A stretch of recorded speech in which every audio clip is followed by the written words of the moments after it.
Hello everyone, welcome to my channel maths with कुंडे।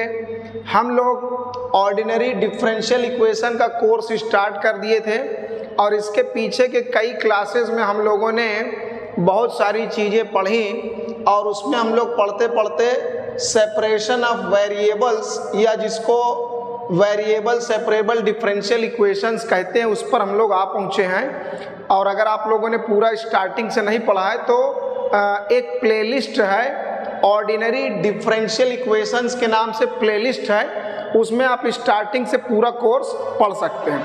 तो आज सेपरेशन ऑफ वेरिएबल्स पर कुछ हम लोग लास्ट क्वेश्चंस करेंगे। ये कुछ अलग टाइप के क्वेश्चन, जैसे हमने शुरू से 1 से 15 तक के हम लोगों ने क्वेश्चन किए तो उसमें जनरल सॉल्यूशन निकालना था, लेकिन आज के हम लोग इस क्लास में कुछ हम लोग पर्टिकुलर सॉल्यूशन निकालना सीखेंगे और जैसे पोलर फॉर्म में कुछ इक्वेशंस दिए हों तो उनको भी सॉल्व करना हम लोग सीखेंगे। जैसे यहाँ पर r और थीटा के टर्म्स में दिया है तो ये पोलर फॉर्म इसको कहते हैं, और साथ में कुछ वैल्यूज़ भी बताई गई हैं जिनका यूज़ करके हम लोग जो जनरल सॉल्यूशन में आर्बिट्ररी कांस्टेंट c आता था उसका वैल्यू हम लोग c को फाइंड आउट करेंगे। जैसे हम लोगों ने जनरल सॉल्यूशन निकाल लिया तो जनरल सॉल्यूशन में एक आर्बिट्ररी कांस्टेंट c होता है। जब उस c का वैल्यू कुछ r थीटा या x y या जो भी दो वेरिएबल के टर्म्स में है उन वैल्यूज़ को पुट करके जब हम लोग c का वैल्यू फाइंड आउट कर लेते हैं तब वो जनरल सॉल्यूशन क्या बन जाता है, पर्टिकुलर सॉल्यूशन।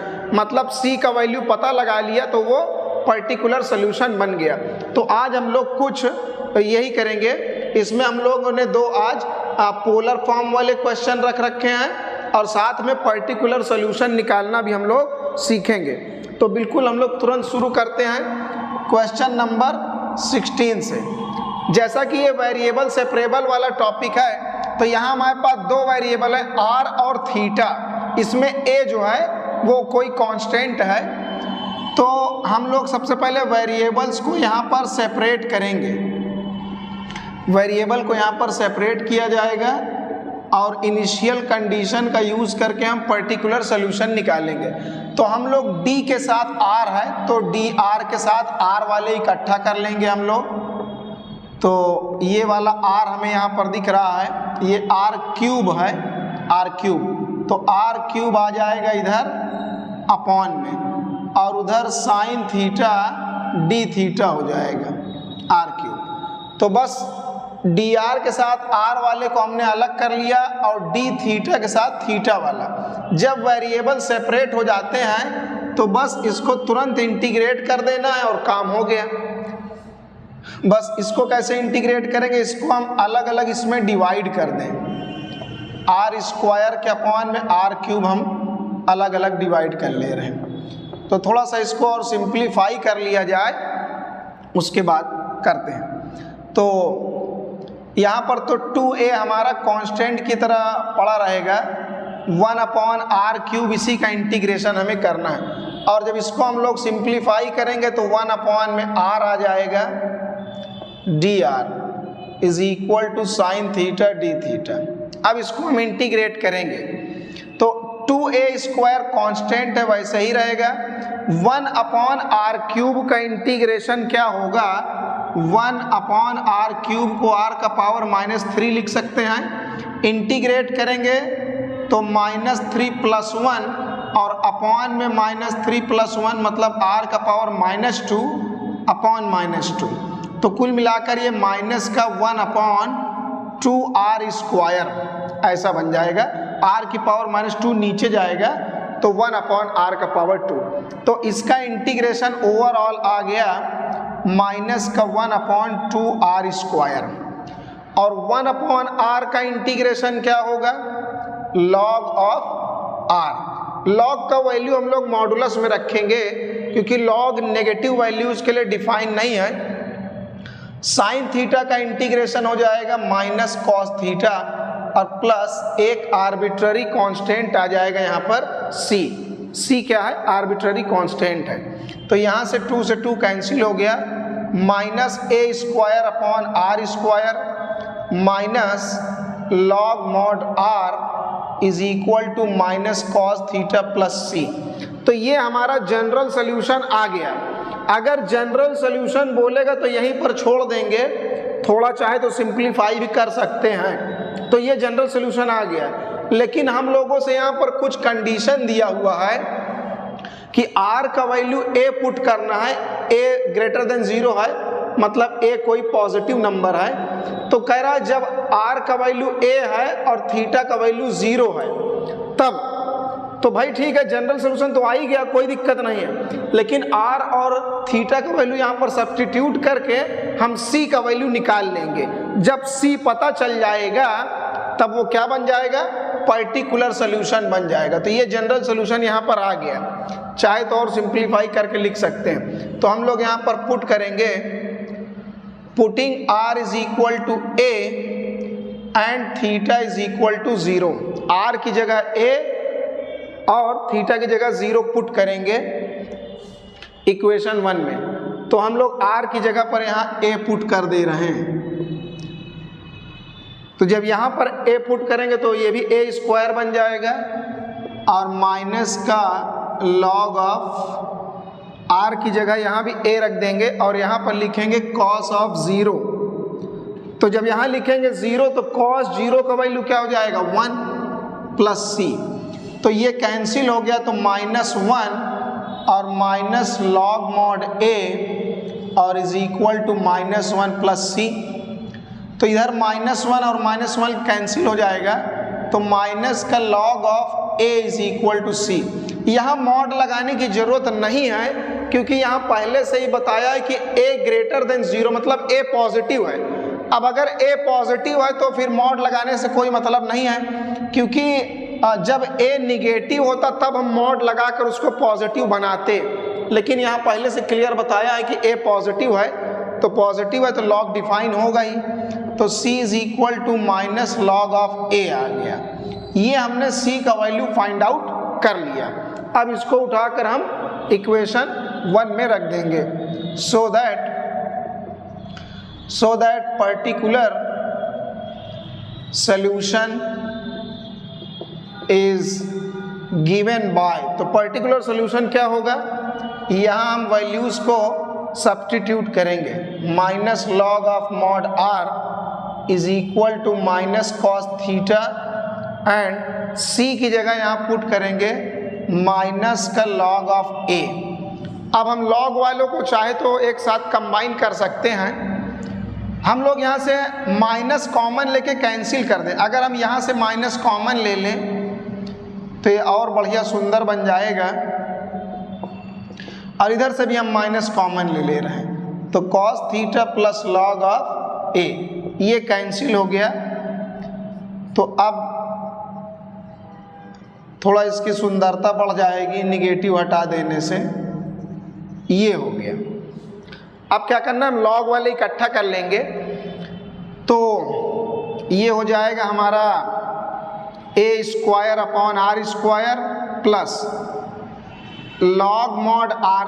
अगर हम लॉग को इधर ले आए इस साइड इक्वल के इस पार, तो log a minus log b, तो log a minus log b क्या होगा, लॉग a अपॉन b होगा, इज इक्वल टू बचेगा कॉस थीटा, इक्वल में कॉस थीटा बचेगा।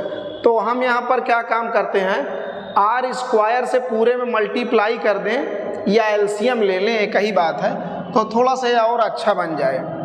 तो a स्क्वायर, या तो हम ये समझते हैं कि r स्क्वायर से हम पूरे में मल्टीप्लाई कर रहे हैं। जब यहाँ r स्क्वायर से मल्टीप्लाई करेंगे तो नीचे से r स्क्वायर गायब हो जाएगा और यहाँ r स्क्वायर आ जाएगा।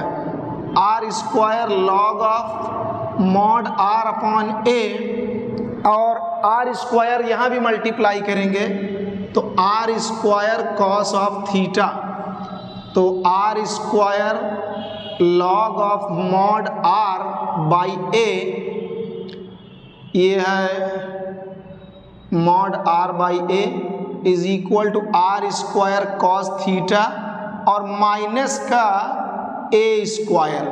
तो ये हम इसको इस तरीके से लिख सकते हैं, अब हम यहाँ पर देख रहे हैं कि हम लोगों ने c का वैल्यू निकाल कर इक्वेशन 1 में पुट कर दिया था। अब यहाँ पर वो c जो है आर्बिट्ररी कांस्टेंट वो गायब हो चुका है, इसलिए ये हमारा क्या है, पर्टिकुलर सॉल्यूशन है।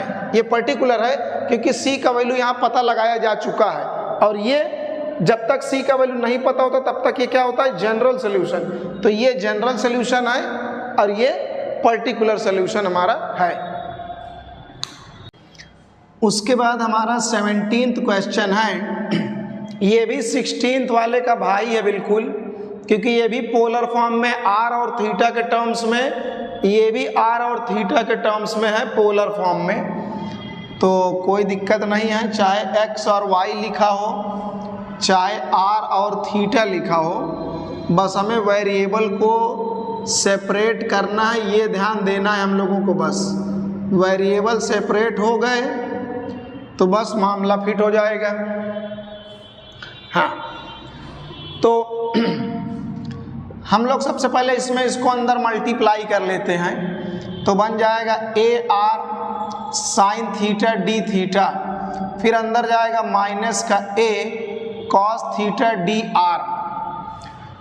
आर वाले को हम इधर ले आएंगे, डी आर यहाँ भी है यहाँ भी है, तो पहले हम डी आर वालों को कलेक्ट कर लें, एक साथ इकट्ठा कर ले रहे हैं, ये हो गया। अब यहाँ और यहाँ से हम लोग डी आर कॉमन ले लिए, तो 1 plus a cos theta, 1 plus a cos theta है is equal to a r sine theta d theta.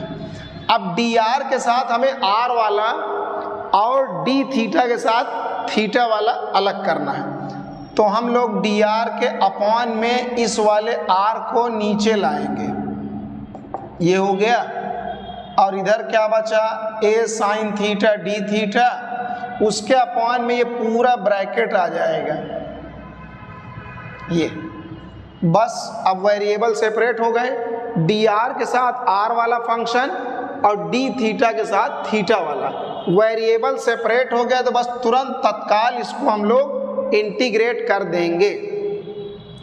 अब ये तो हो गया 1 अपॉन आर, 1 बाई आर का हो जाएगा लॉग आर तुरंत, कोई दिक्कत नहीं। लेकिन ये कैसे इंटीग्रेट होगा, हम लोग यहाँ पर देख रहे हैं कि अगर हम नीचे वाले को डिफरेंशिएट करें, नीचे वाले को, तो अगर हम 1 प्लस ए कॉस थीटा को डिफरेंशिएट कर रहे हैं, तो डिफरेंशिएट करेंगे तो हो जाएगा 0, और ए कांस्टेंट है, कॉस का आ जाएगा माइनस साइन थीटा, मतलब माइनस का ए साइन थीटा कुल मिलाकर डिफरेंशिएट करने पर आएगा। तो नीचे वाले का डिफरेंशिएशन जब करेक्ट ऊपर वाला हो, हम लोगों ने ये फॉर्मूला एक पढ़ रखा है,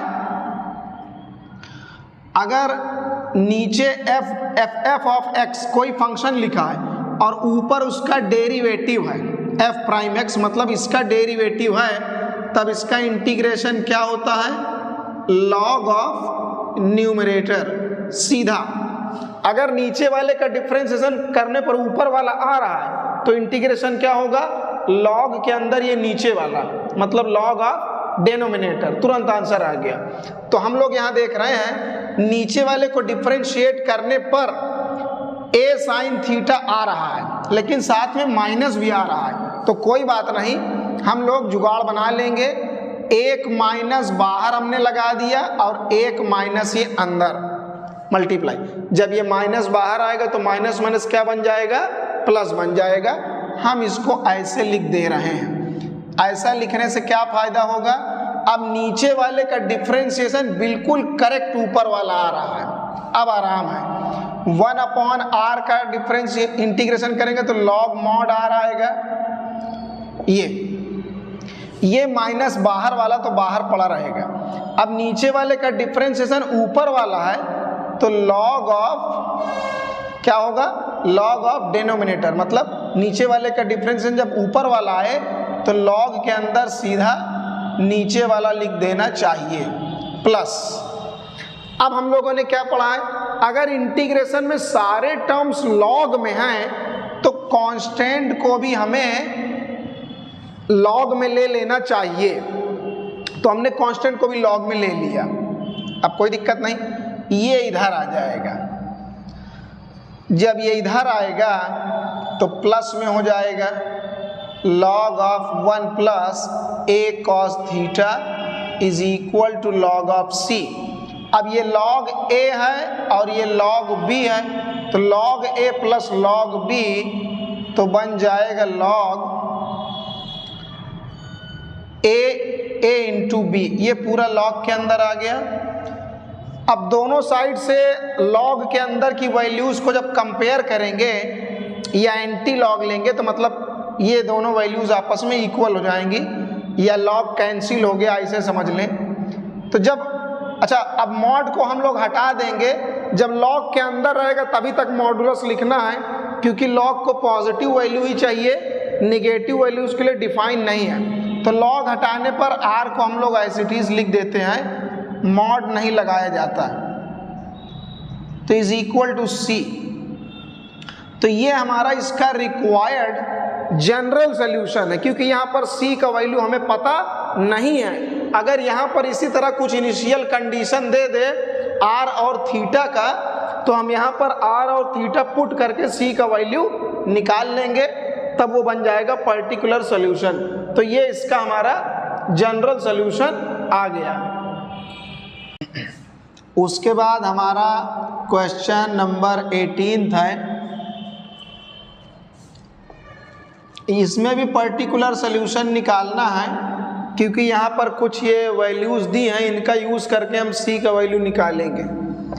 तो 4t अंडर रूट एक्स है, तो यहाँ हम dx के अपॉन में ले आएंगे अंडर रूट एक्स और is equal to 4t dt multiply में आ जाएगा। बस dx के साथ x वाला, dt के साथ t वाला वेरिएबल सेपरेट हो गए। अब बस तुरंत इंटीग्रेट कर देंगे। जब ये ऊपर जाएगा तो बन जाएगा x की पावर -1/2। अंडर रूट का मतलब होता है पावर 1/2, जब ऊपर जाएगा तो पावर -1/2। 4 बाहर आ गया t dt। अब इंटीग्रेट करेंगे तो -1/2 +1 और यही चीज अपॉन में आ जाएगा। अब यहाँ t का पावर 1 है तो t²/2 और एक आर्बिट्ररी कांस्टेंट। तो यहाँ पर आएगा x की पावर प्लस का 1/2 माइनस प्लस का 1 और -1/2 तो +1/2 और नीचे भी 1/2। ये और ये कैंसिल हो गया तो 2t² + c। 2 ऊपर के आकर मल्टीप्लाई हो जाएगा और x की पावर 1/2 मतलब अंडर रूट x। अब अगर डायरेक्ट आप लोगों को पता है तो हम डायरेक्ट भी लिख सकते हैं। 1/√x का इंटीग्रेशन 2√x होता ही है, डायरेक्ट लिख देते हैं बहुत से लोग, लेकिन ये हमने इसमें सारे स्टेप्स करके दिखा दिए हैं। चाहे तो 1/√x को डायरेक्ट 2√x लिख सकते हैं, कोई दिक्कत वाली बात नहीं। तो ये हमारा जनरल सोल्यूशन आ गया। अब जनरल सोल्यूशन तो आ गया क्योंकि c का वैल्यू पता नहीं है, लेकिन c का वैल्यू निकालने के लिए हम लोगों को कंडीशन यहाँ पर गिवन है कुछ, तो वो हम लोग कर लेंगे। इसका नाम दे देते हैं equation 1। Putting x is equal to 1 and t is equal to 1 in equation 1 we get, तो रख देंगे x की जगह 1 लिखेंगे तो 2 अंडर रूट 1 और यहाँ t की जगह भी 1 लिखेंगे तो 2 × 1 का स्क्वायर प्लस c, तो 2 × √1 तो 2 आएगा, इधर भी 2 आएगा, ये कैंसिल, तो c का वैल्यू 0। तो सो that particular solution is given by, तो पर्टिकुलर सॉल्यूशन क्या होगा, यहाँ पर हम c का वैल्यू सब्स्टिट्यूट कर दें, क्योंकि जब c का वैल्यू पता चल जाएगा तो वो बन जाएगा पर्टिकुलर सॉल्यूशन। तो c का वैल्यू 0 यहाँ पुट कर दिया हमने, तो 2 under root x is equal to 2t², 2 से 2 cancel, root x is equal to t², दोनों साइड स्क्वायर कर देंगे तो x is equal to t⁴। ये इसका क्या है, पर्टिकुलर सॉल्यूशन आ गया। उसके बाद क्वेश्चन नंबर हमारा 19 है। इसमें लिखा है y prime is equal to x into y to the power y square, मतलब e to the power e के पावर में वाई स्क्वायर दिया है। इसमें भी ये पर्टिकुलर सोल्यूशन निकालने के लिए वैल्यूज गिवन है, तो ठीक है। सबसे पहले हम यहाँ देख रहे हैं वाई प्राइम का मतलब ये होता है फर्स्ट ऑर्डर डेरिवेटिव, तो इसको हम ऐसे लिख सकते हैं, एक बार प्राइम लगा है मतलब एक बार डिफरेंशिएशन हुआ होगा, दो बार लगा रहेगा तो मतलब दो बार, तो बस वेरिएबल सेपरेट कर लेंगे, y के अपॉन में ले आएंगे e का पावर y स्क्वायर और इंटू में dy, फिर ये इधर मल्टीप्लाई हो जाएगा x dx, दोनों साइड इंटीग्रेट कर देंगे। अब यहाँ हम देख रहे हैं कि इसको कैसे इंटीग्रेट किया जाएगा।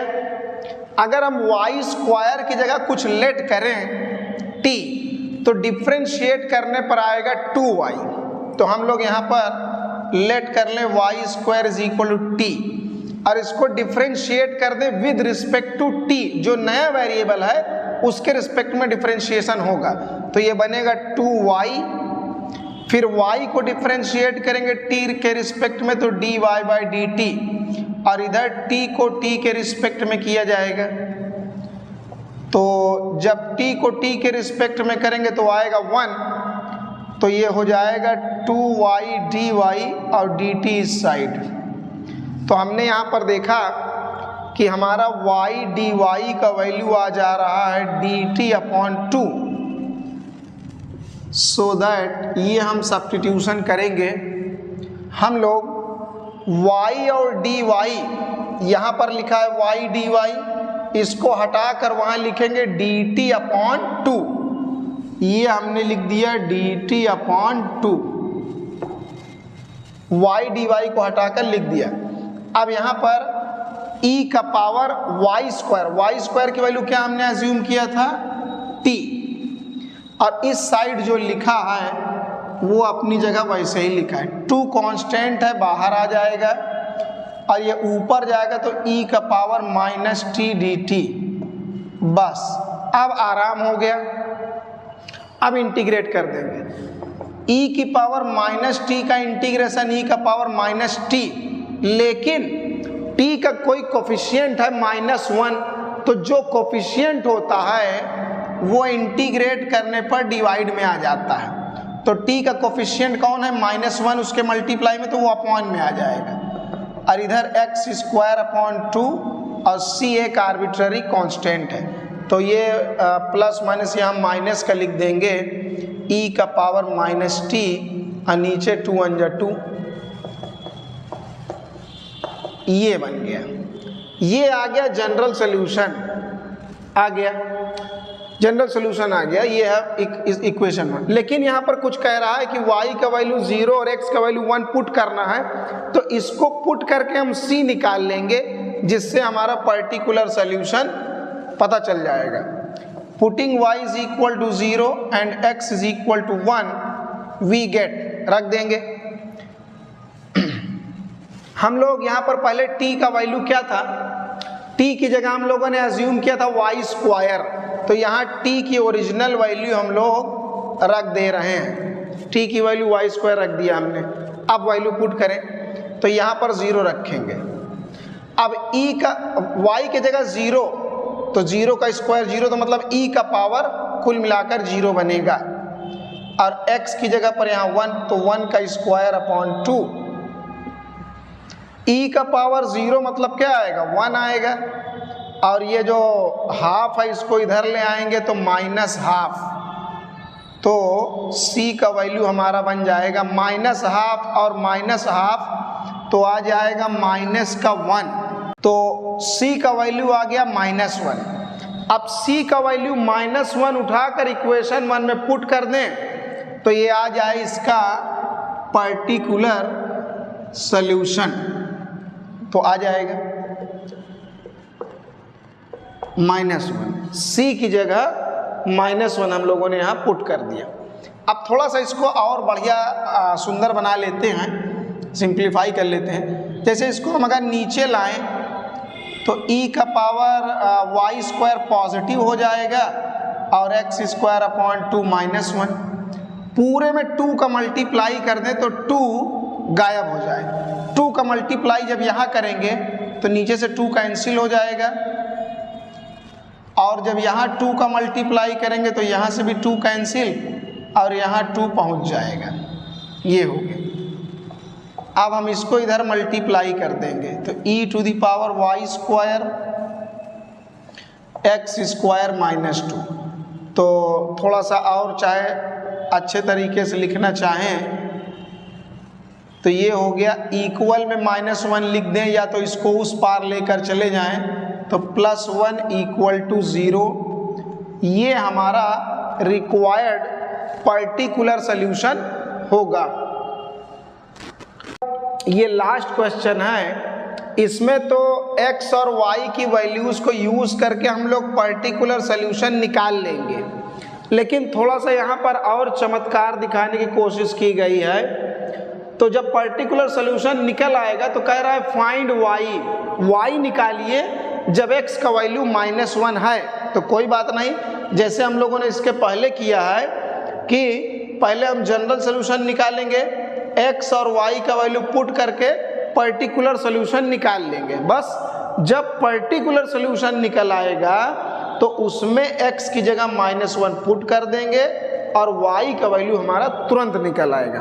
तो बस देर किस बात की, तुरंत इसको हम लोग करेंगे। तो dy by d x is equal to e to the power x plus y. इसको हम लोग क्या करना है, वेरिएबल सेपरेट करना है। तो e का पावर x इंटू e का पावर y, तो dy के अपॉन में आ जाएगा e का पावर y और ये dx इधर मल्टीप्लाई में हो जाएगा। वेरिएबल सेपरेट हो गए हैं और उसके बाद इंटीग्रेट कर देंगे। इसको हम थोड़ा ऊपर ले आते हैं तो ये हो जाएगा पावर माइनस में, e की पावर -y का e की पावर -y, लेकिन y का कोफिशिएंट है -1 तो वो अपॉन में आ जाएगा। अगर कोई कोफिशिएंट होता है तो वो अपॉन में आ जाता है।